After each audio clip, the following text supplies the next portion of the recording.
আচ্ছা দেখো, তাহলে আমাদের 10-এর 2 নাম্বারটা এটাতেই করি। শুরু করা যাক। এখানে আমাদের বলছিল সমবাহু ত্রিভুজের কথা। দুইটা শীর্ষবিন্দু দেওয়া আছে, একটা হচ্ছে 0, -4 আর একটা হচ্ছে 0,4। তাহলে আমরা এটার চিত্রটা একটু আঁকার চেষ্টা করি।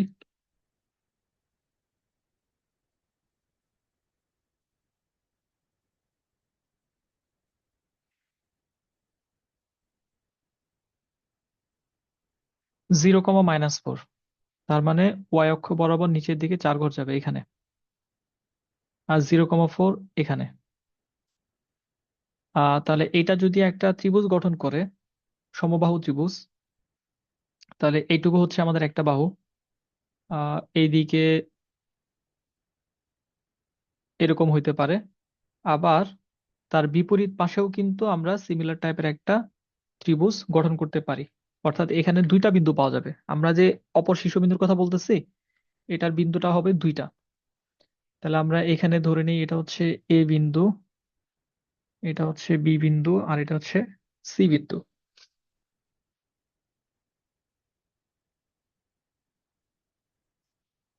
প্রদত্ত শীর্ষদ্বয়। তাহলে আমরা এ বিন্দু ধরে নিছি হচ্ছে 0, -4, বি ধরে নিছি 0,4। মনে করি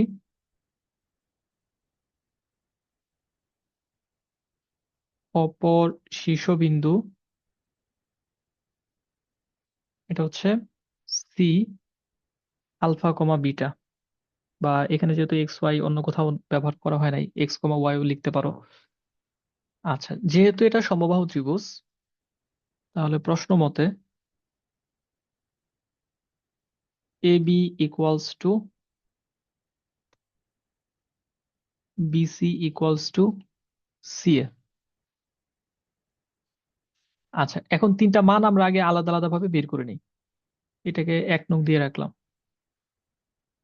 যে তাহলে এখন এ বি ইকুয়ালস টু কি হবে? এ বি ইকুয়ালস টু, নর্মাল আমরা কোনো শর্টকাটে না গিয়ে ডিরেক্ট ফর্মুলায় যাই। এটা এমনিতে বলা দেওয়া যায় তো 8। তাহলে এ বি ইকুয়ালস টু হবে √ওভার x1 - x2 হোল স্কোয়ার। তাহলে x1 - x2 হচ্ছে 0 - 0 whole square plus y1 - y2 whole square. তাহলে 4 - a plus 4 whole square equals to √ওভার, এটা তো জিরোই, এখানে হবে 8 স্কোয়ার, রুট এবং স্কোয়ার চলে যাবে 8। আচ্ছা, তাহলে আমাদের এবি বের করলাম, এরপর বিসি বের করো, সি এ বের করো।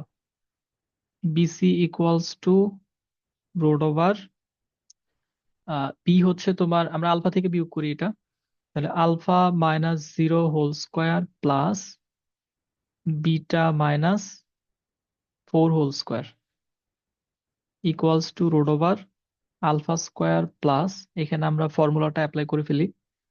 তাহলে β² - 8 β+16 এই পর্যন্ত। এখানে আর কোনো ক্যালকুলেশন করার সুযোগ আমরা পাচ্ছি না। তারপরে আমরা বের করব CA. CA equals to √over, একইভাবেই α - 0 হোল স্কোয়ার প্লাস, শুধু এখানে চেঞ্জ আসবে β - a প্লাস 4 হোল স্কোয়ার, কারণ আমাদের এ বিন্দু স্থানাঙ্কটা হচ্ছে এখানে -4, equals to √over alpha square plus, এখানে a plus B whole square সূত্র পড়বে a square plus 2ab plus B square. আচ্ছা, এখন তোমার টার্গেটটা কি? তোমার টার্গেট হচ্ছে আলফা বিটার মান বের করা। তাহলে এখন তুমি প্রথমে এ বি ইকুয়ালস টু বিসি নাও, একটা সমীকরণ সেখান থেকে বের হবে। আবার এ বি ইকুয়ালস টু সি নিবা, আরেকটা সমীকরণ আসবে। বিসি ইকুয়ালস টু সিও নেওয়া যাবে, কোনো সমস্যা নাই। তাহলে আমরা যেহেতু তিনটা অংশ সমান, A B equals to BC equals to C A, 1 নং এ এখান থেকে যে কোনো দুইটাকে আমরা সমান দেখাইতে পারি। তাহলে আমরা লিখবো 1 নং থেকে পাই,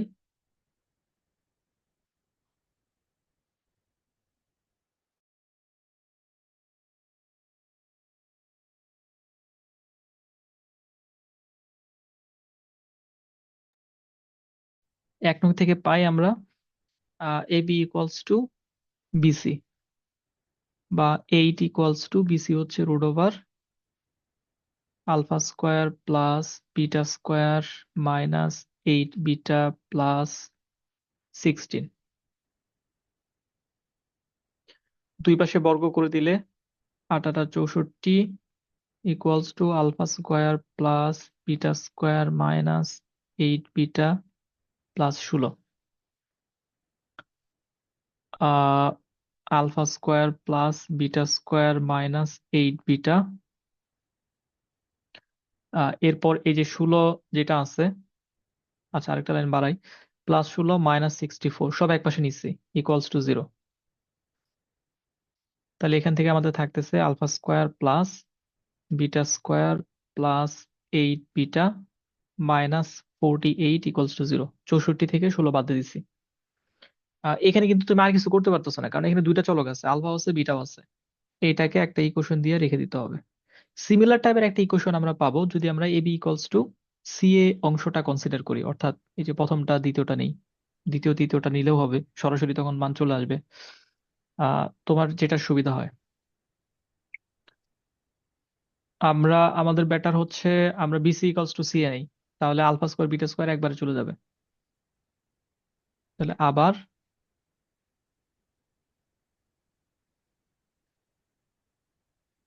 1 হতে পাই, স্যার লাস্ট লাইনে প্লাস লাইনে -8 বিটা স্যার, ওটা প্লাস লিখছি। আচ্ছা লিখতে বলেছে, হ্যাঁ।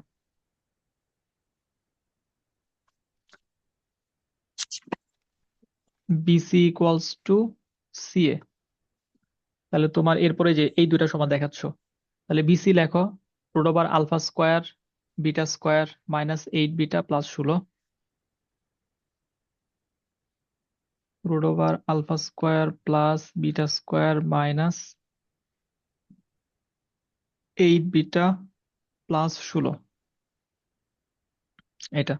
আর সি এ হচ্ছে এর পরেরটা, equals to root over alpha square plus beta square plus 8 beta plus 16।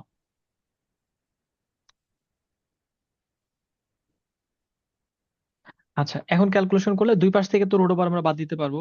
তাহলে alpha square plus beta square minus 8 beta plus 16 equals to alpha square plus beta square plus 8 beta plus 16। এরপর আরো cancel করা যাচ্ছে, alpha square beta square alpha square beta square cancel, plus 16 cancel. তাহলে তুমি এখান থেকে কি পাবা, -8 বিটা, আর এটাও যদি এই পাশে নিয়ে আসো -8 বিটা ইকুয়ালস টু 0, বা -16 বিটা ইকুয়ালস টু 0, সুতরাং beta equals to 0।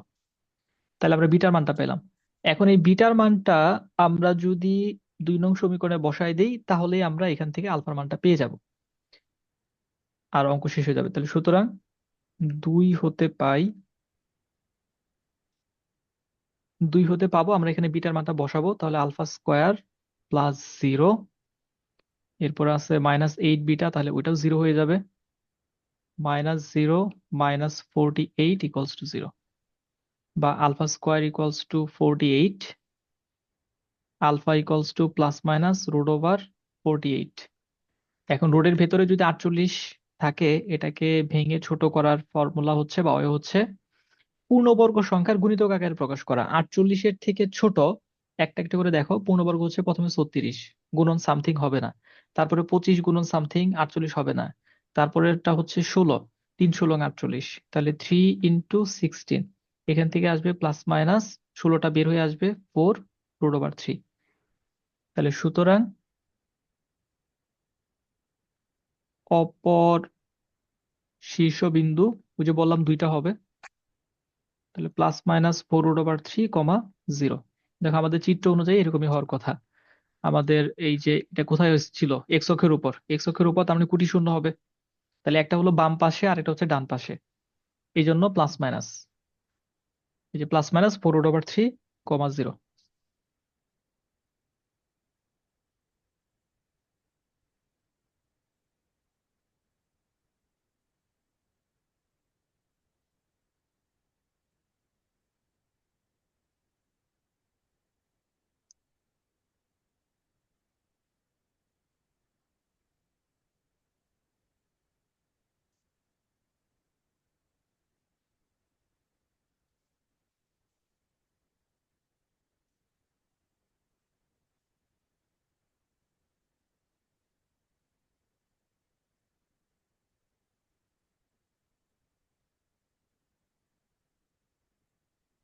Yes, sir.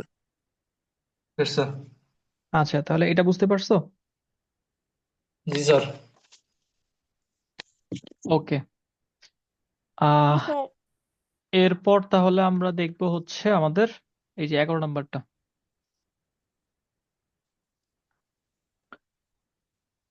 11 number সহজ, এটা কঠিন না। দুইটা অঙ্ক আছে, দুইটা অঙ্ক একই রকম। আমি একটা করে দিচ্ছি, আরেকটা তোমরা নিজেরা করবা। একটি বৃত্তের ব্যাসার্ধ 5, কেন্দ্রের স্থানাঙ্ক হচ্ছে 5,3। এটার একটা জ্যার কথা বলছে, যে জ্যাটা 3,2 বিন্দুতে সমদ্বিখণ্ডিত হয়। সেই জ্যার দৈর্ঘ্য নির্ণয় করতে হবে। তাহলে আমরা যদি প্রথমে চিত্রের মাধ্যমে জিনিসটাকে একটু দেখতে চাই।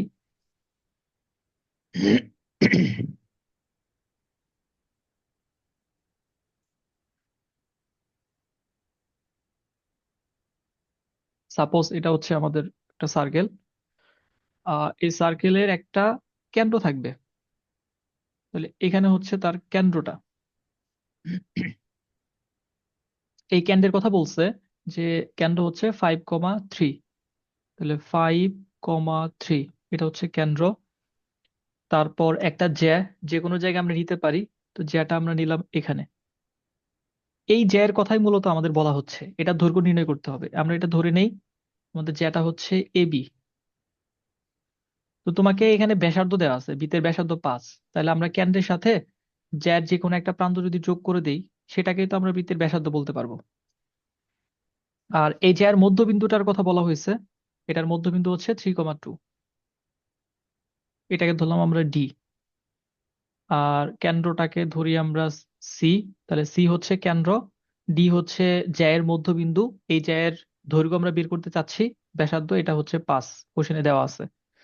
তা আমরা এখানে এই সি এর সাথে ডিটা যোগ করে দিব। চিত্রটা বুঝতে পারছো? জি স্যার। আচ্ছা, তাহলে এটা হচ্ছে 11-1। তাহলে যেগুলো দেওয়া আছে প্রথমে ওগুলো একটু লিখে নাও, যে দেওয়া আছে।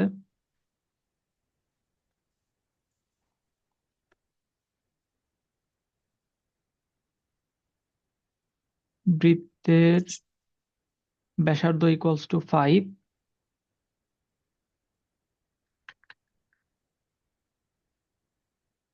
যা এর মধ্যবিন্দু ডি আমরা ধরছি এটা 3,2, কেন্দ্র সি এটা হচ্ছে 5,3। আচ্ছা, যেহেতু চিত্র আঁকছি আমরা, তাহলে আমাদের ভাষায় আর খুব বেশি কিছু লিখতে হবে না। এখান থেকে আমরা সিডিটা বের করব।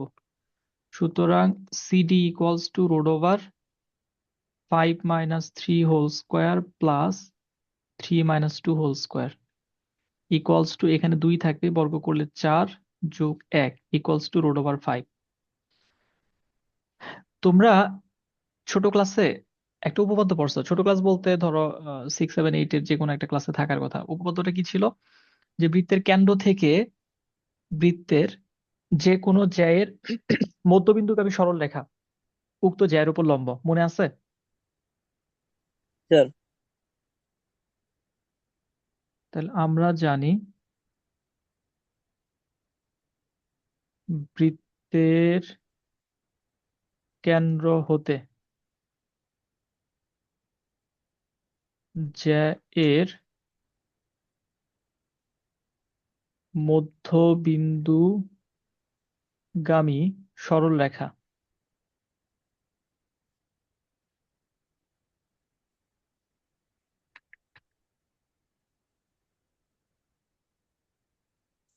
উক্ত জ্যায়ের উপর লম্ব। সুতরাং এই যে সিডি যেটা, এটা কার উপর লম্ব হবে? সিডি লম্ব এবি, তাই হবে না? জি স্যার। সুতরাং ত্রিভুজ এ সি ডি হতে পাই। যেহেতু এটা লম্ব, কাজে এটা একটা সমকোণী ত্রিভুজ। এটা হলো তার অতিভুজ। AC square equals to AD square plus CD square. AC square equals to AD square plus CD square অতিভুজের বর্গ অপদ্বিবাহুর বর্গের সমষ্টির সমান। তাহলে এখানে অলরেডি তুমি এসির মান তোমার প্রশ্নে দেওয়া আছে 5, তাহলে 5 স্কোয়ার ইকুয়ালস টু এডি নাই, সিডি তুমি বের করছো √5 তার স্কোয়ার। তাহলে এডি স্কোয়ার ইকুয়ালস টু হবে এই যে 5 5 25 মাইনাস 5, এটা ওই পাশে গিয়ে 25 থেকে 5 বাদ যাবে, ইকুয়ালস টু 20। তাহলে সুতরাং তুমি এডি ইকুয়ালস টু পাবা √20 √4 × 5 2 √5। তাহলে তুমি বের করলা হচ্ছে এডি। তোমাকে প্রশ্ন চাইছে জ্যার দৈর্ঘ্য, এডি হচ্ছে জ্যার অর্ধেক, এই যে এইটুকু তুমি বের করছো, তাহলে আরো এইটুকু তোমার বাকি আছে এই চিত্রের মতো দেখো। তাহলে এখন কি করলে আমাদের এবি জ্যার দৈর্ঘ্যটা বের হবে বলো তো? ডাবল করে দেই স্যার, দ্বিগুণ গুড, করে দেই। গুড, হ্যাঁ, দুইটা ডাবল, গুণ বলে দিচ্ছি। 2 দ্বারা গুণ করে দিতে হবে। তারপরে লিখবা যে সুতরাং জ্যা এবি এর দৈর্ঘ্য equals to 2 into eddy equals to 2 into 2 √5 equals to 4 √5।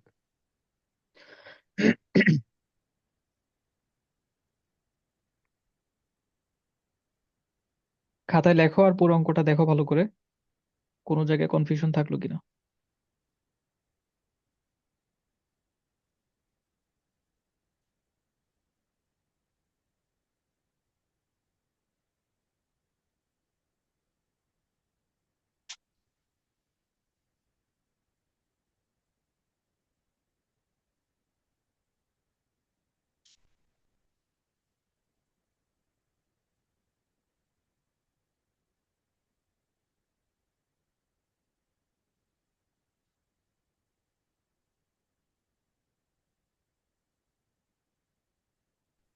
শেষ স্যার।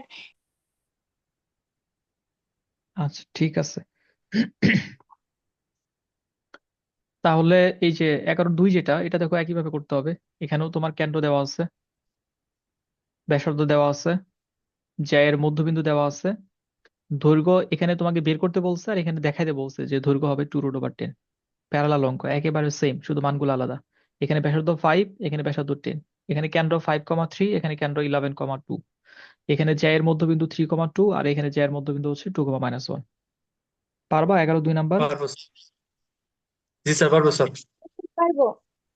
আচ্ছা, তাহলে আমাদের আহ এরপরে তো আর নাই এই অধ্যায়ের, পরের অধ্যায় চলে গেছে। ঠিক আছে, তো আমাদের 3.1 তাহলে মোটামুটি ভাবে বলা যায় শেষ। যেগুলো তোমাদের করতে হবে, যেগুলো পরীক্ষায় আসে ওই অঙ্কগুলা আমরা মোটামুটি ভাবে 2টা ক্লাসে করে ফেলছি, 2 দিনে আর কি। তাহলে তোমাদের কাজ হচ্ছে এখন এই অধ্যায়ের অঙ্কগুলা ভালোভাবে রেডি করে ফেলা, দেন আমি হচ্ছে 3.2 চলে যাব। ঠিক আছে? জি স্যার। জি স্যার।